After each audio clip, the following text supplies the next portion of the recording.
Good to see you. Uh, it's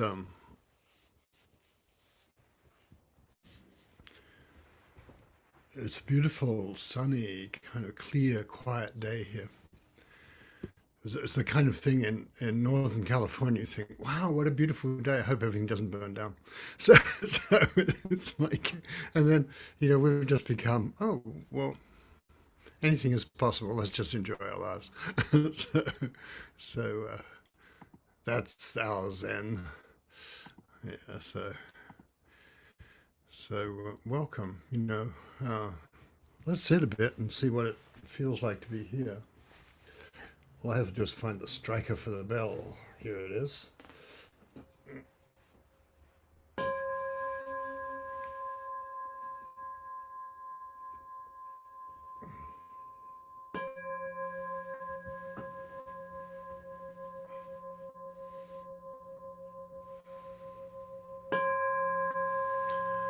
The sound of the bell.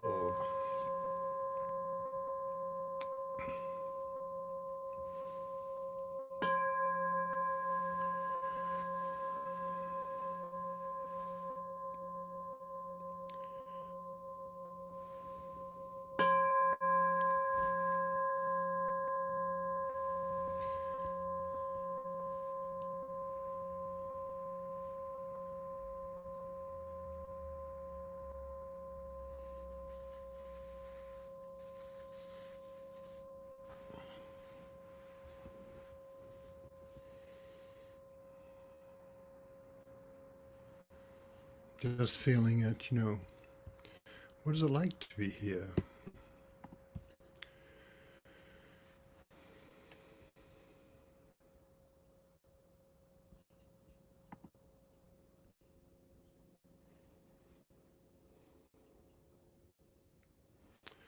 The only here we have. So you look around the room, this is it. This is what happens next. What's here? And you might find that's kind of liberating, actually. So, yeah. The I've been thinking of friendship and the nature of friendship. I was thinking about the secret quality of friendship that only you know. Only you know what you feel and how close that is to enlightenment. Only you know what your awakening is. There's a poem, a popular song about that, referring to enlightenment. Only the young beauty knows about her love affair. So, I mean, not that other people don't know about it, but only, although she may well be hiding it, but only she knows what the interior feeling of that love is like, of that connection. So look around and, in a way, this moment is always our cathedral and this place we're in. And so we have this wonderful thing where we have an electronic temple, and so the little bits of the room and the moment get joined together in this vast net. And,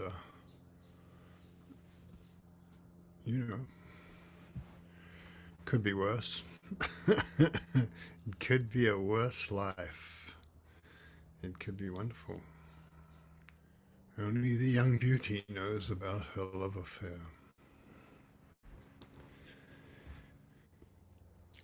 So I think we always begin by feeling into here, in the quality of here that we have, in what it's like to be me.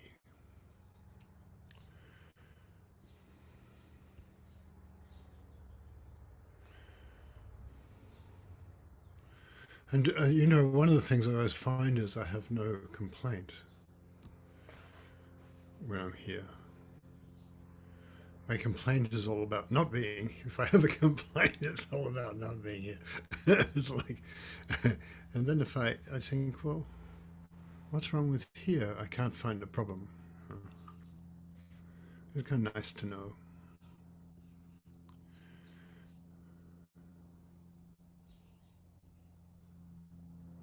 So if you just feel your own life, spreading out, and you can tell it comes out of your own heart and out of your own breast and covers heaven and earth. One of the old koans goes, so it's not bad. It comes out of my own heart and covers heaven and earth. And so, we're not really looking for something yet. We're just here. We're not striving for more understanding. We're not striving for even more here-ness. You got as much as you got. So I think what we notice, though, is that when we're here, there's more, I suppose there's more feeling to life. There's more richness to life. The magic of life is vivid.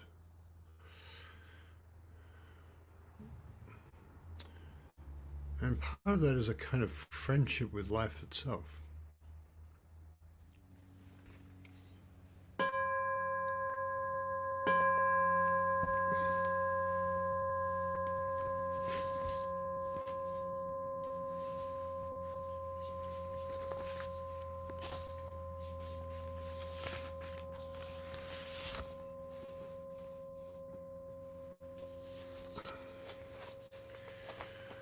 So I was thinking about friendship, and so I started asking my friends, what is,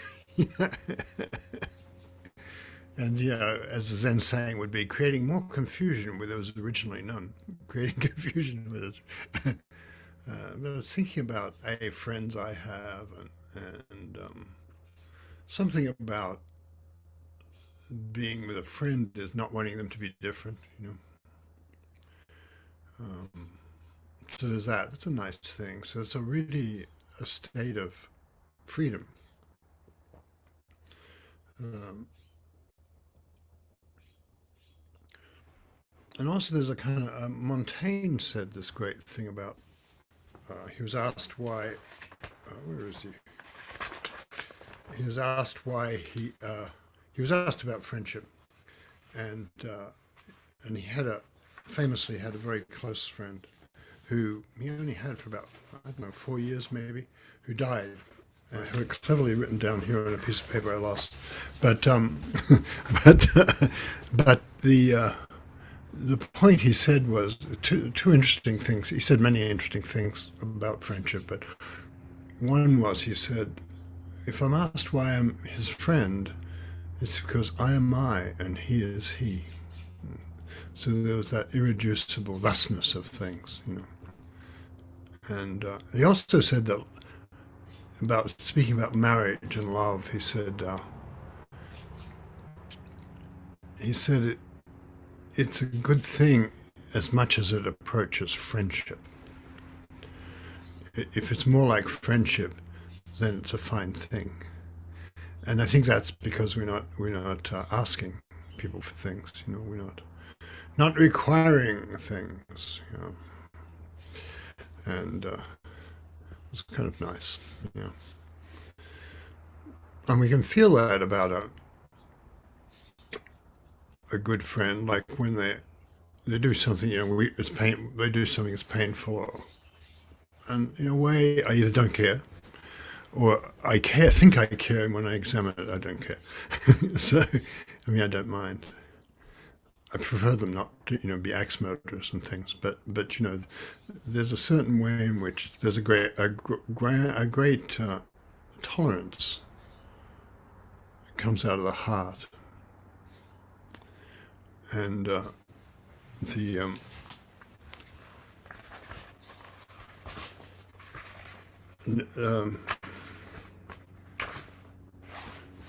here we have.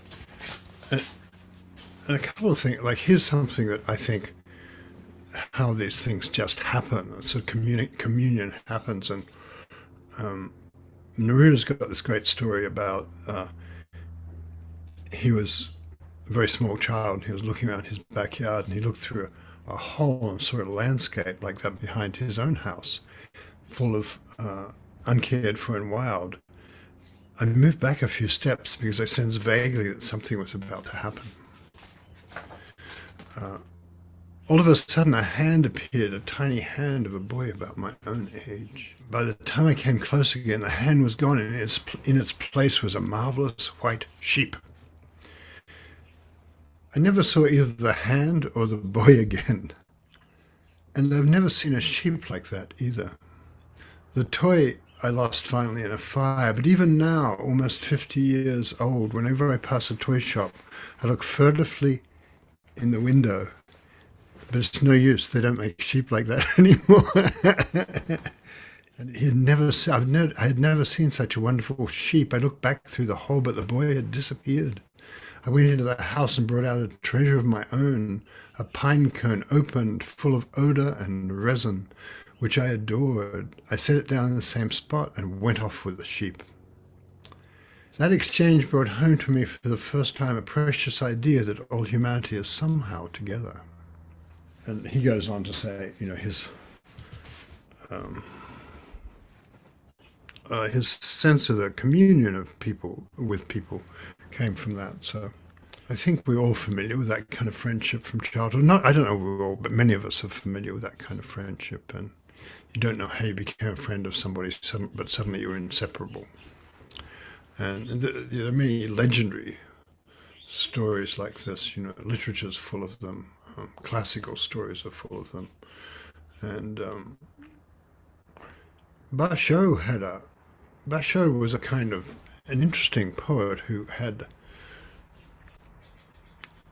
he always had a few, in later life, he always had a few disciples around, and usually someone would accompany him. And he had a couple of friends who were really close, and one was a woman who had a couple of sons, and he was also very close to the sons. And it's thought that they were lovers at one stage, but the sons weren't from her love affair with him. And she was a nun, and his son, he was off traveling with one of her sons, and they were friends when she died. And he said, and she had a very humble life. And he said, wrote this very touching poem to me, very touching poem. Never think of yourself as someone who didn't count. The festival of the souls. That's the festival of the dead, And her son nursed Basho's nephew when he was dying of TB in that place, which what people died of a lot. That was in 1694. And I'm thinking about the thing about it comes out of your own. It comes out of your own breast and covers heaven and earth, which seems a marvelous thing, really. But and the two friends who are old Zen, became famous Zen teachers later, but who were actually not always that promising when they were Zen students. And they were called Shuifeng and Yantou.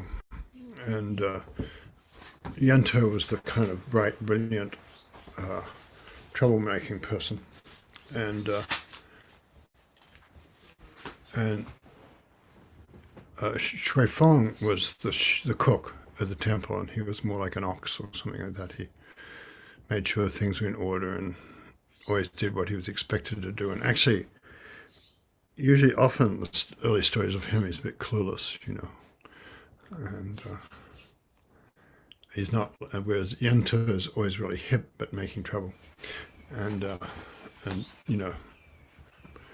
being irreverent to the teacher and things. And so, but they were traveling on pilgrimage together, and there are various stories about that I won't go into, but they tended to spend their holidays together, and they go wandering together. So there's a kind of intimacy that you have, when you're hiking for days with somebody, and they go from,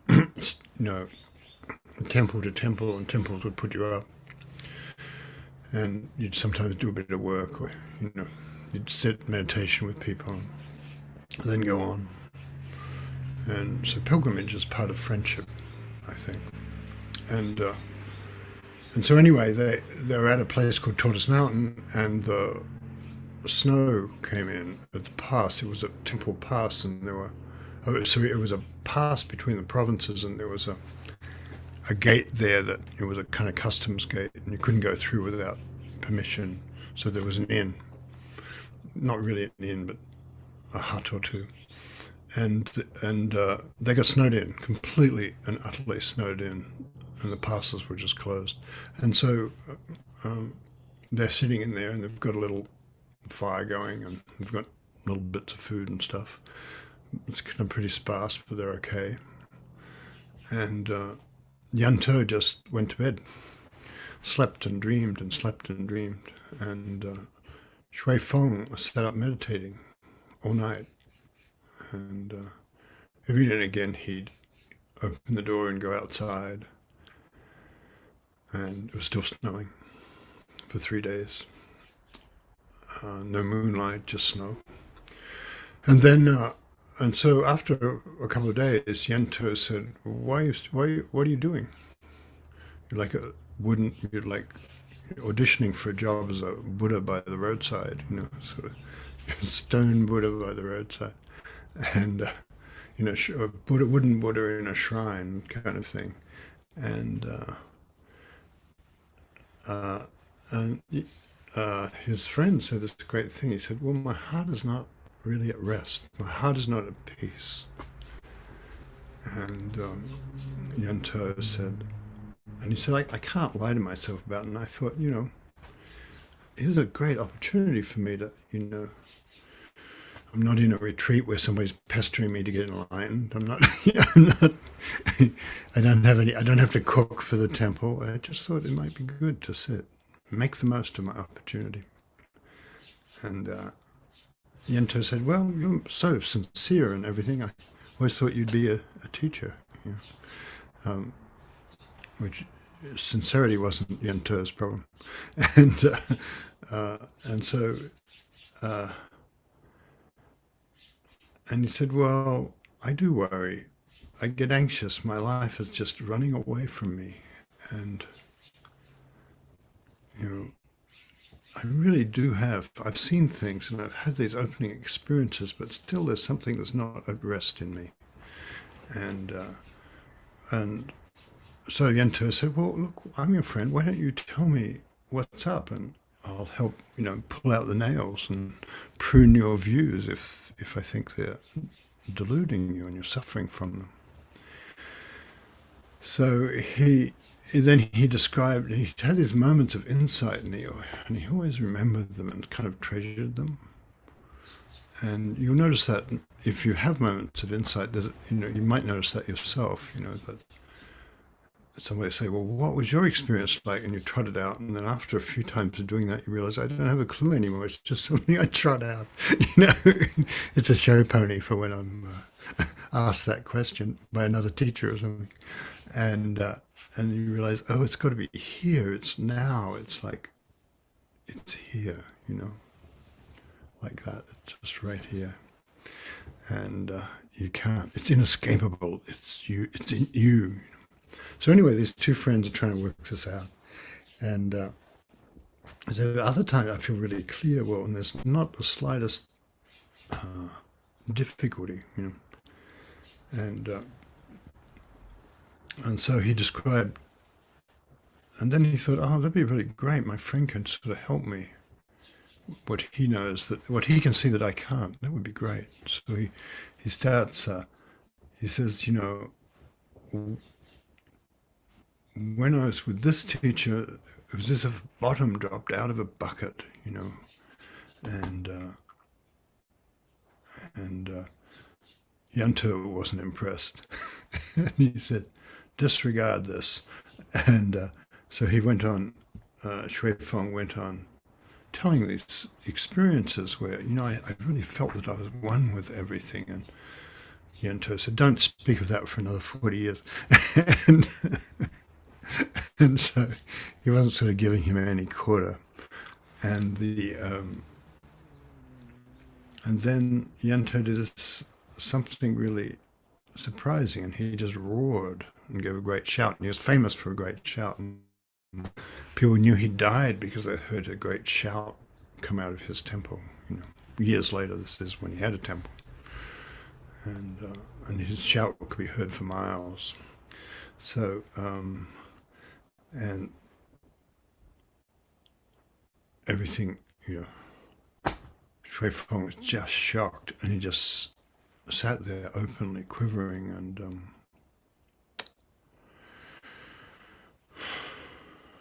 he noticed he didn't have anything in his mind. He didn't even notice that actually, but his mind was free and empty. And that's when Yento said, "Don't you know the family treasure doesn't come in by the gate?" So the teaching has to flow out of your own breast and cover heaven and earth. And then suddenly, with that was a trigger for Shui Feng, and suddenly he stood up and he looked around and he shouted himself, and he said, "Today," they're on Tortoise Mountain Pass, and he said, "Today Tortoise Mountain has awakened." And it's like, if you think of the name of the place you're in, the town, or today New York has awakened. Today I'm at Grange Road. Today Grange Road has awakened. And you can feel the truth of it, that you and everything you touch share the same heart mind. So that's something Yento understood about friendship. It's this marvelous thing, and there's this tremendous loyalty, but there's a way in which we touch each other that's beyond that, where we're sharing the same heart mind. That you then become friends with Tortoise Mountain, or your mountain. Today, whole of Colorado awakened. That's kind of rather wonderful. And so, and I think there's a long arc to these things. I had Dharma friends who, and we would sit in, when I first was in retreat, I'd sit after, because I'd been with the Tibetans who had this custom, but then the Zen people did too, but I was used to it, that after the evening was finished, you'd just sit up. If the weather was good, you'd sit outside, but if the weather wasn't, you'd just sit in the dojo. And I remember sitting up, and it was a funny thing, because I never thought of Zazen as something I was especially skilled at until I realized it wasn't a matter of skill or not skill. But that meant there was a bit of force in trying to do it better, which gradually disappeared. But I was sitting up late at night and, falling asleep and waking up, and falling asleep and waking up. And thinking, I wonder why I'm doing this. I can go to bed. I'm going to get up at like 4 a.m. anyway. But it was something sort of sweet about it. And then I'd sneak an eye at my friend, and he was falling asleep too. And he took it hard. He said, "I'm going to bed now. I just can't do proper Zazen, falling asleep." And I don't know, I think I might have had a bit more of Yento's attitude. This is proper Zazen, falling asleep. So there's a kind of friendliness with your own process. So I suppose friendship is about, intimacy is about that. And one of the interesting things when I read the history of the Buddha, it seemed to me that Mara, the Buddha came to understand that Mara was the lord of demons and death and things like that. And he wasn't opposed to the Buddha in some way. He kept throwing things at him, and seductions and terror, missiles and fire and things.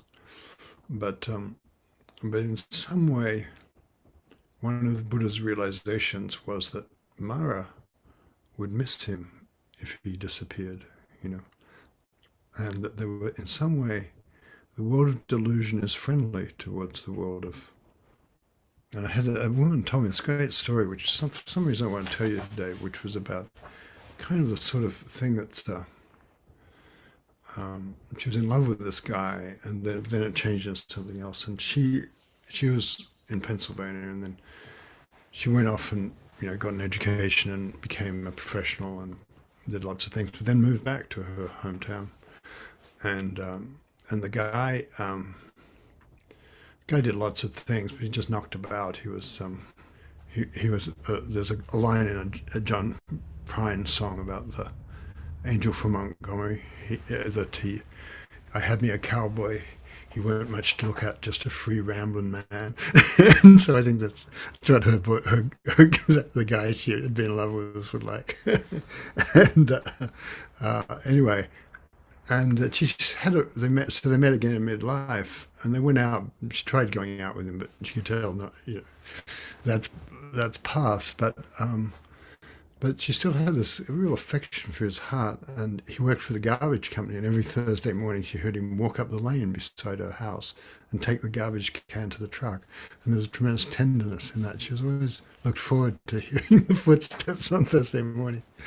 And I think that's something about, you can tell, the vastness is just in that appreciation of the footsteps coming up the lane. The other friendship thing from the Buddha's story, the infinite friendship stories, of course, that I kind of like, is that when Buddha finally got rescued by the goddess, really, and this woman came with this milkmaid came with this beautiful bowl full of very rich milk rice to him, and he broke his fast and stopped his anorexia and became was nourished and relaxed. And when he finished and he felt incredibly moved and elated, and he took the gift of this precious bowl, and she had a dream. She made the milk rice, brought it to him, and gave it to him, and saved his life, and just went back home.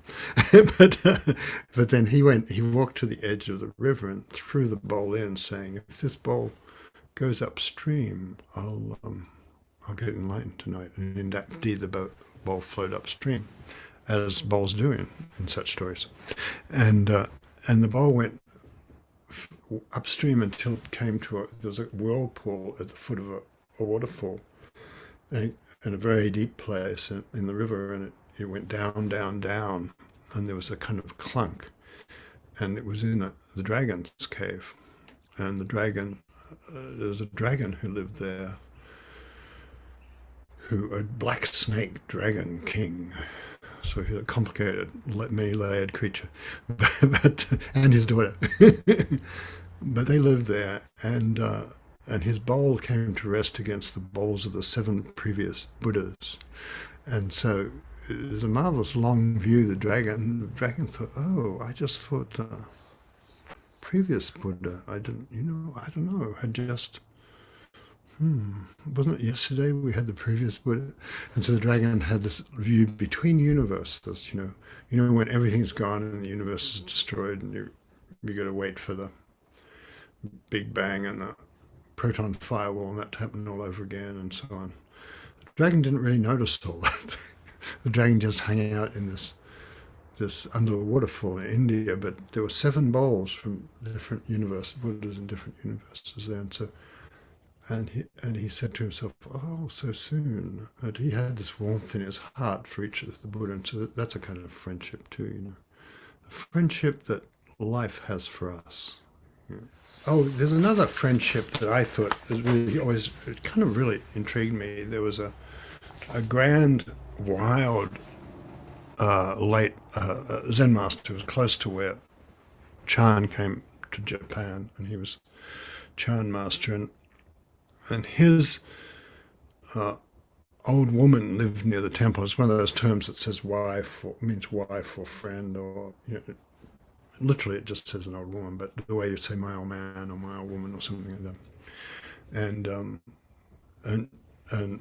And Yang Chi or Si Ming would go there whenever he had free time. He'd just be down. She lived in this hut, and they'd go and hang out and talk, and and then there was a scheduled lecture day, and people had come from some distance around to the lecture, and the drum sounded announcing he's going to be here in a minute, and he didn't show, and a lot of elaborate, and that his the head of the temple was another person who also became famous, Jiang Qi, and he said, why haven't you made the final announcements of the Roshi coming? And he said, well, the abbot is away and I don't know where he is. And so Yang Chi immediately went to the old woman's house and looked inside. The abbot was attending the hearth and the woman was stirring some rice gruel. Their just heads were close together and they were talking. And he said, today is a lecture day and the assembly's been waiting a long time. Why haven't you returned? And Siming said, if you can give me a turning phrase, I'll go back and give the talk. If not, then you can all leave. East, west, wherever. I'm quite happy here in the hut. So, and Yang Chi covered his head with a bamboo hat and walked several places, which Siming took that as a reasonable response to his question. So he went back and gave the temple, and life continued as it did. But there's something nice about those kind of friendships that happen sort of outside the formality of the official world. They're just friends, And which one is the Zen master? So is poking the fire or stirring the rice? The enlightened thing. So let's sit a bit more.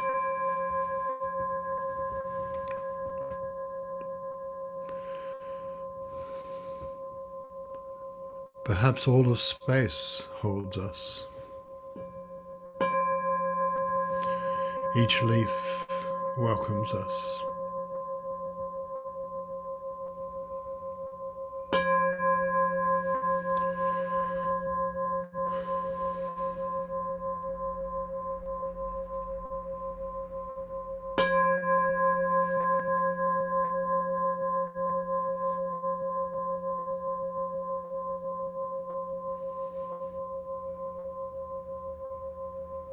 Without really trying to shift anything about what you're experiencing. That's a kind of profound thing, that it's already all right. So no need to shift. And if you're having a hard time, if it's like Mara, if 1,000-armed monsters with demon heads are attacking you, maybe they're your friend too. Your boredom or your sorrow or your feeling of missing out or whatever it is, Maybe, Keats said that great thing about making the world your friend, really. He said, if you want to know the purpose of the world is, it is the veil of soul making. So you can tell that it's not, whatever arises is not going to be wrong according to either the ancient Chinese masters or the English poet. So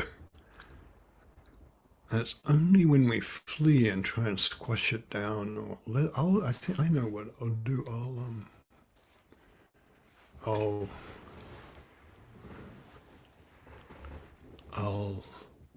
I'll be mindful and then it'll stop. But actually we're leaping into life. And the great, the ways we see things are always on our side. Even the delusions are on our side. So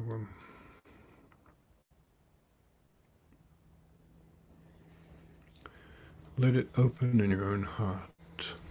It comes out of your own breast and covers heaven and earth.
comes out of your own breast, out of your own heart,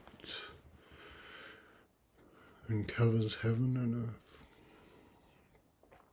Today, Tortoise Mountain has awakened.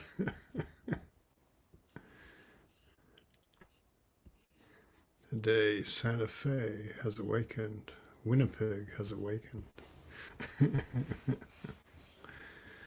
Many places are awakening. If you are there, the whole place awakens. And it's the same with meditation. It just fills your heart and your breath and your whole body. And there's nothing you're trying to get. You're not trying to get across the now to get somewhere. Which is why boredom can be very helpful. Because if you're bored, it means you're trying to get across the now to the next thing.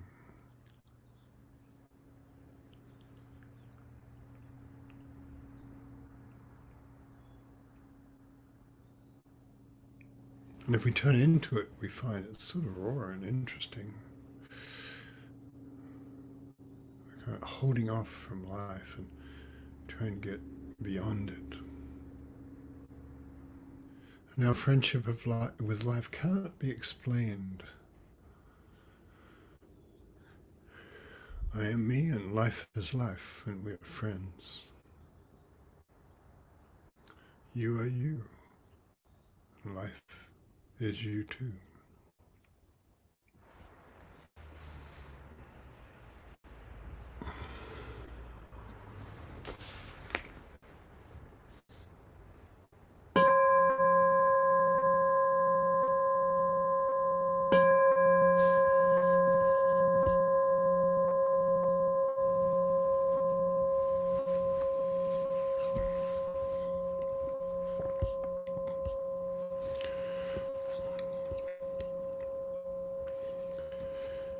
One of the students sent me a thing which one of those cartoons you put on your refrigerator that I got him, asked him to post, and I don't have a copy, but I'll just tell you that there's a man sitting on a bench and a dog sitting beside the man, and the thought bubble of the man has an airplane and money and a house and an office and a girlfriend and things. And the thought bubble beside the dog has a man sitting on a bench and a dog with a dog. And the caption is, "Why the dog is happier." and and you can tell that, all the stuff we cart around, there's nothing wrong with, airplanes and buildings and money and all those things. But cutting it, we don't have to cut it around all the time. And so that's one of the friendship comes from stripping those things away so you know what means something and what doesn't. And so I want to mention a couple of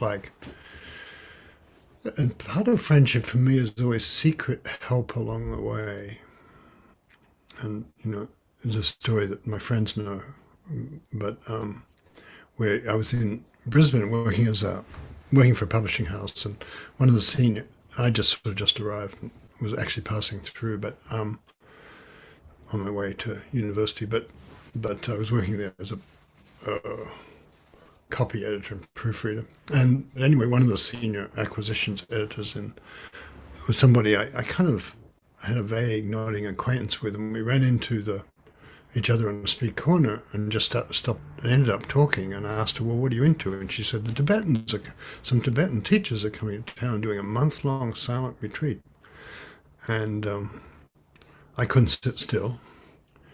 And I don't know, month-long retreat. And I didn't know what Tibetans were. I didn't know what Buddhism was really either. I knew about Chinese poetry and stuff, but not about Buddhism really at all. And so, but as soon as she said, I didn't know anything about Tibetans, And I really had a low opinion of people who wandered around in coloured robes from Asia. And so, although if they were Tibetans, I guess they were allowed, but I didn't want to imitate that. And so then, and she said, "Oh, the Tibetans are coming." And I said, "Well, how do I get hold of them?" And she said, she immediately knew what was up, and she said, "You can go, but if you do, you won't come back." And in fact, I'm still here. I'm still there. so, so that was a secret friend. And actually, I don't think we ever had, we knew people who knew each other, and I don't think we ever had a lunch or anything together. That was our one interaction in this lifetime. So, and another time I remember I had hitchhiked. I don't know, maybe 21 or something, and I'd hitchhiked through the night in late winter up the coast of New South Wales to southern Queensland, and as we came up, it got gradually warmer, and there were papayas on the trees, and it was very weird. I'd never seen a papaya on a tree, and I hitchhiked, and then I arrived, and I was coming. One of my friend's mothers was a poet, and I was coming to her place, and that I could stay there for a while, write or whatever it was I was trying to do with my life. And I rolled in about 8 in the morning, and she was just leaving to go on a overnight somewhere. I can't remember what, but some important poet occasion. And she said, "Oh, you're John." She said, "Well, go in, make yourself at home," and got in the car and left. and it was sort of very touching the way some older people can look after younger people. And I walked in, and so the part of her friendship was her whole environment. Her garden was full of birds and butterflies. There was a butterfly farm down the road, and they had planted all these butterfly plants for her, and they would release rare butterflies into her garden things. and and then the birds would come and like look in the window, and the sunlight, and I'd been so cold coming up in the night, and the sunlight came in the window and struck me, and I lay down among all her books and slept. So there was a kind of secret friendship with that whole play, her whole environment. It was like being inside. That was her place, was enlightened, and I was inside it. It was like Tortoise Mountain. So I just wanted to mention those things. That there are certain things that just kind of offerings of friendship that just happen like that. They're kind.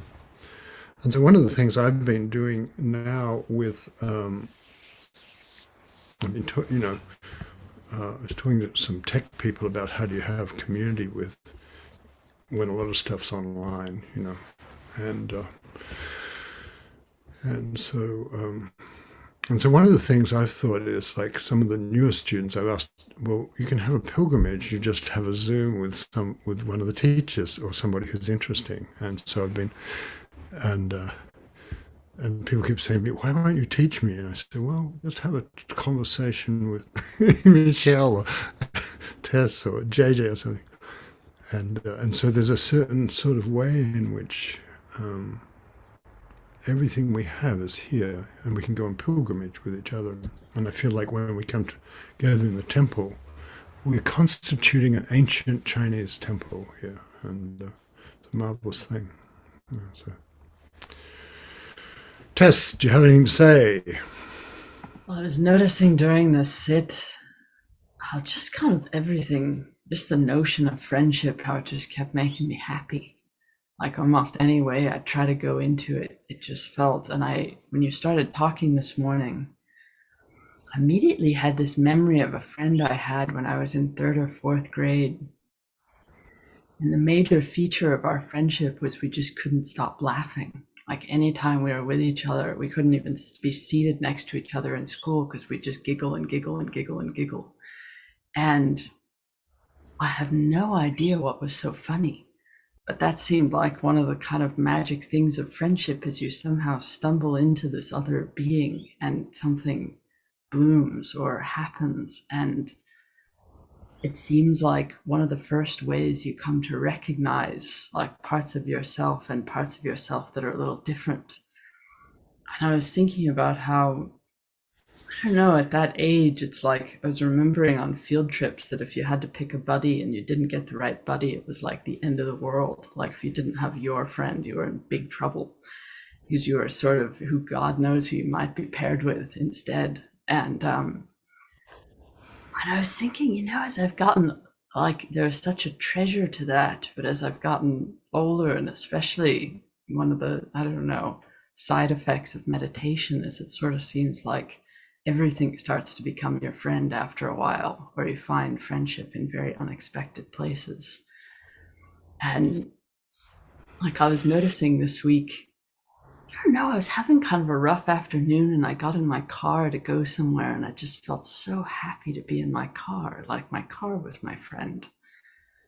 And this morning going for a walk, there were like 3 red-tailed hawks circling and just like how happy I was to be companioned by them. I just thought, like it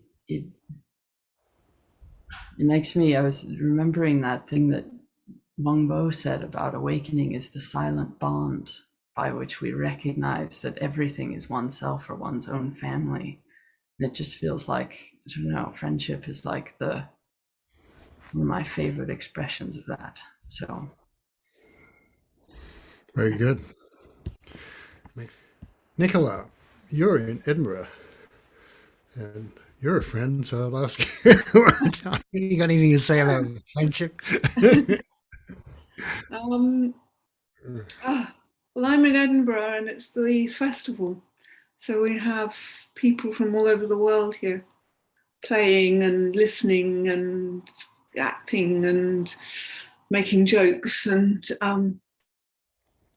so I'm not sure this is about friendship exactly, but yesterday I went to a concert where it was pianists playing 4 hands pieces. They were playing Schubert and Ravel. And I was sitting on top of them. I was on the gallery. I could look down and I could watch their hands.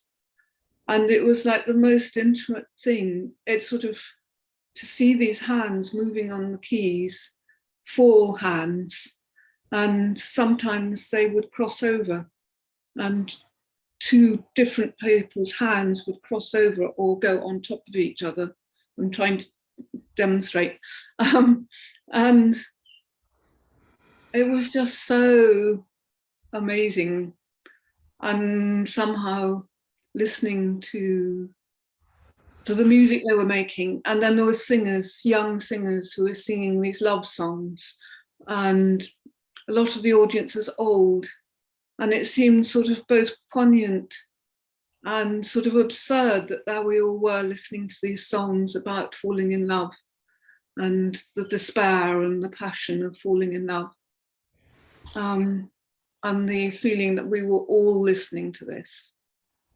And whoever the composers composed this music for us and for their own times, and what a gift. And all these people have come to Edinburgh. Thank you. I think we're perfectly capable of falling in love at any age, actually. Severe has this great poem about, I've got white hair, I'm going to see him, I'm breathless. And she's singing to herself, and the passers-by think, old fool. But she goes on anyway. It's nothing wrong with being an old fool versus being a young fool. But the 4 hands thing is, Auden has he had a commonplace book, which is just his selections of things he quotes and stuff, but which vary in quality, of course. But here's one from von Hoffman's style. What friends really mean to each other can be demonstrated better by the exchange of a magic ring or a horn than by psychology. John Joseph, do you have anything to say? I have to admit, I saw that the theme was on Friends, and I read the Koan and Tortoise Mountain because it's such a great friend story. And I thought that maybe just a real expression of friendship was when Sueto says, Yanto says, "What are you doing? You're auditioning to be a stone Buddha on the road." And Sueto says, he really is vulnerable, and he says, I am not at peace here. And I felt like that was the beginning of his awakening, where he could open up to his friend like that. And it's a lovely story. I went walking with a Zen friend who was in from Maryland yesterday. I took my dog out for a walk, and we were walking in the hills. And uh, so we talked for a while, and then we just did about 15 or 20 minutes of silent walking meditation. It was really lovely coming down a road, lots of people and dogs. And whenever I didn't see a dog, I let my dog off leash, and when I saw a dog, I put it back on the leash, because she's a German Shepherd, kind of young, and she gets nervous around dogs, and dog looks at her crosswise, she'll bark and go after it. Anyway, we get down and almost off the trail when a big small group of people and a big chocolate lab comes running up to my dog and barks and begins to growl, and I'm holding my dog back, and I said to the guy, you're probably, if your dog is aggressive and barking, you should have it on a leash. And the guy said, "Oh, chill out. You should be on a leash." After a couple steps, I laughed. I thought, maybe he's right. And then I kept walking, and he kept heckling me as I kept walking. So his advice declined in value, but the quality of his friendship didn't. He was still a friend. And so many of those, so we think sometimes the hard things are not friends, but they are. They are friends. So anyway, that's what I think. I think the thing about I was talking to a young person who's been staying not that young, but staying with me, and I asked him about friendship, and then what we found ourselves talking about, particularly things that he stuff in his life that he's vulnerable about, and you can just feel that layered thing about how the communion starts to happen when two people are open to what's tender for them. So I'm glad you mentioned that's part of awakening, is to include the vulnerable bits, not just the shining bits, I think.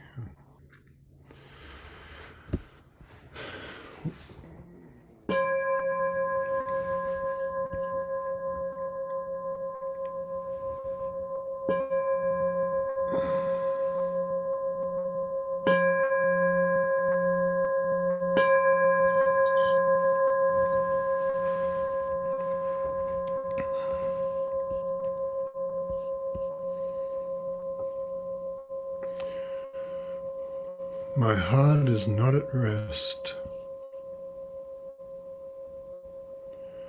Don't you know it comes out of your own breast and covers heaven and earth?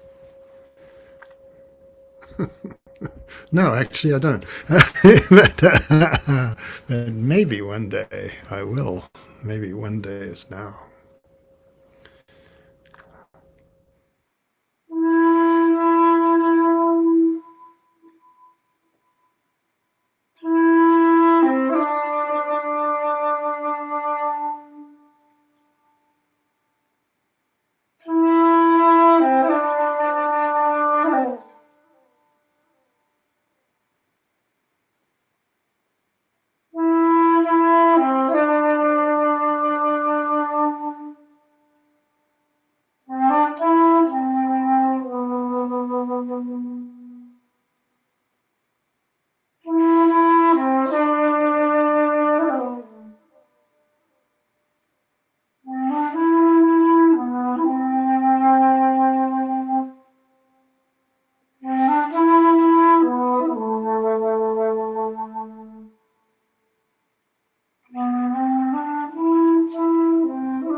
comes out of your own breast and covers heaven and earth. Tortoise Mountain awakens.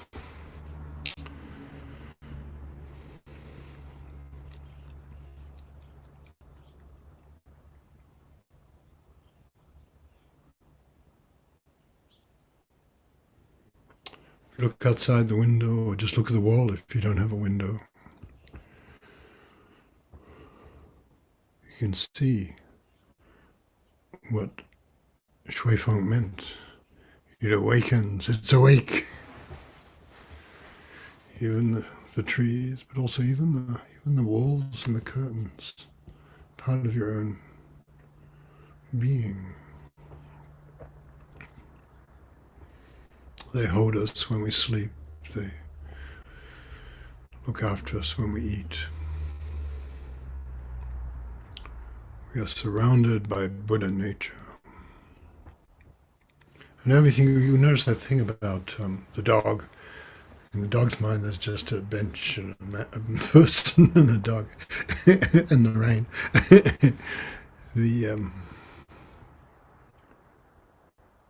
Many of the things in our minds just fall away without us telling them to. And if we tell them to, that's just putting something else in our minds. So you notice that, oh, it's all right. Whatever's in my mind, but then gradually there's less. Less is more in this case.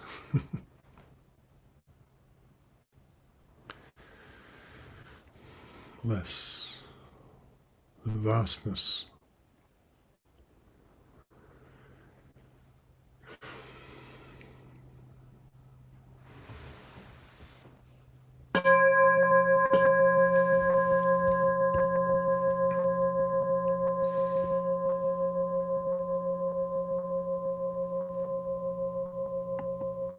Michelle Riddle, do you have anything to say? Just when I thought I was safe, she said.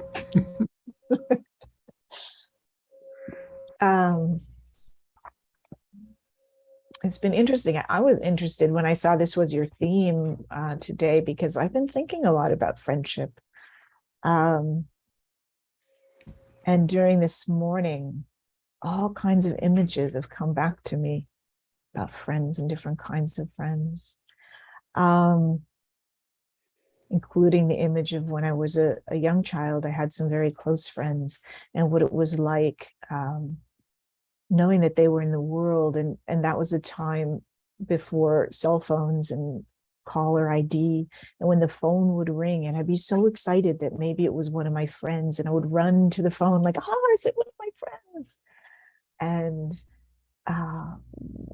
there's something about that quality of welcoming and friendship that's so special.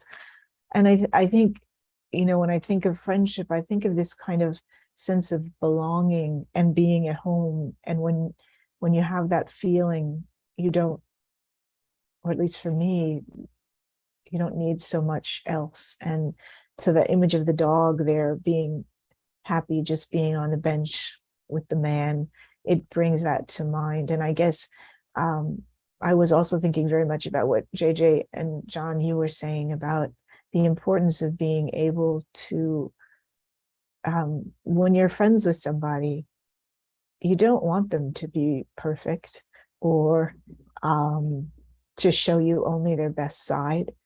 Then you're not really friends. There's a wall, and it's the inclusion of all the parts that let them into your heart, and vice versa.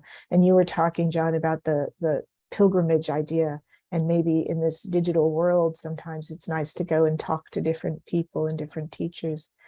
And that's a kind of friendship thing, when we have those special conversations. And when you're willing to explore where you're vulnerable, that brings that quality of friendship into those meetings. And I don't know if that's clear, but that's what came to me. So thanks. Thanks. Yes, it's very clear. Daksan is a meeting of true friends. Yeah. We got one more person we don't have time for, but I've asked her anyway. It's Alison. Well, you said during one of the meditations that there's nothing about meditation, that there's nothing that you're trying to get from it. And that same quality is there in friendship. And the other side to that is the sufficiency of what is here. And that's very much that image of the dog on the bench. It's not trying to get to a different bench or anything else. This kind of sustenance that's coming from how things are, and not trying to improve our friends or make them get better in some way, which is experienced as a kind of coercion from the other side, as Michelle was saying. And I have a friend right now who's in the hospital, and she's been there for about 10 days. And there's been this text exchange between her, who's in the hospital, and me, and one other of a dear friend who she's actually on this program here, the three of us. And my friend who's in the hospital, her doctors, she has these two specialist teams, and one of them is saying, in 2 days you'll be out of the hospital and we'll just check you out. And the other team is saying, in 2 days we're putting you into surgery, and it's a terribly invasive surgery, and you're going to have another one in another month. And they totally different views. And then the three of us on this text message, we're not taking sides. We're simply sitting on the bench with her, watching all this happen, a kind of companionable, accompanying her while she's in the hospital, and all these crazy things are happening in the hospital. And then this morning, just before I got on, there was another text, and the entire text was in Italian, and I do not speak any Italian. So I'm wondering, and my friend in the hospital, I don't know if she speaks Italian or not. And so it was so marvelous, like, not to know what was going on. And I think friendship is a little bit like that, where the parameters are wide enough, just like in meditation, where that anything is possible, and as wide as my heart and mind are, is as wide as the friendship can be. So, ciao.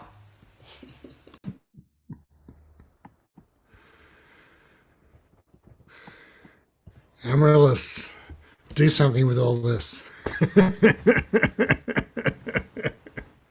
I've been feeling a lot, all the sadness around, and along with that, the richness and the beauty.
this heartache to rest.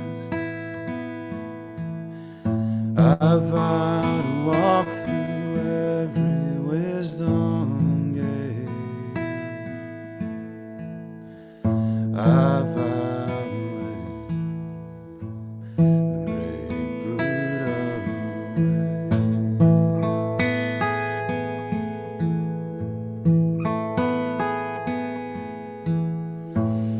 I vow to wake all the beings of the world.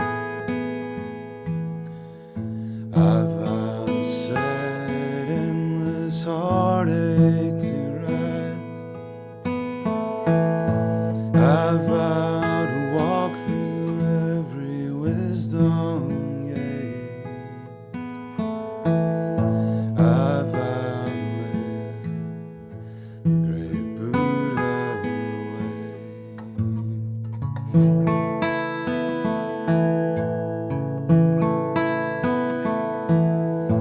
I vow to wake all the beings of the world.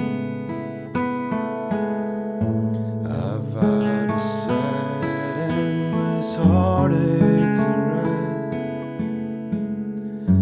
I vow to walk through every wisdom gate. I vow to live the great Buddha